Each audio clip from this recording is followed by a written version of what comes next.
अपने पापा की कब्र पे आऊँ, अफान भी साथ में और यहाँ के मनाजिर नहीं है। हम मुसलमानों की और हम इंसानों की आखिरी आरामगाह है ये। और हम यहाँ फातिहा खानी करते हैं।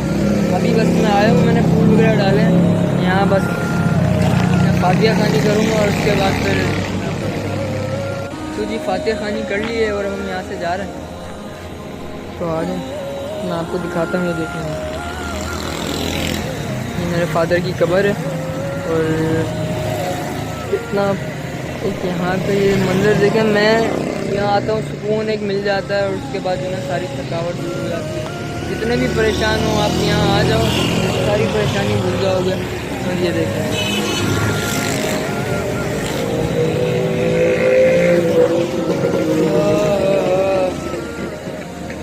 एक ना एक दिन सबने यहीं आना है।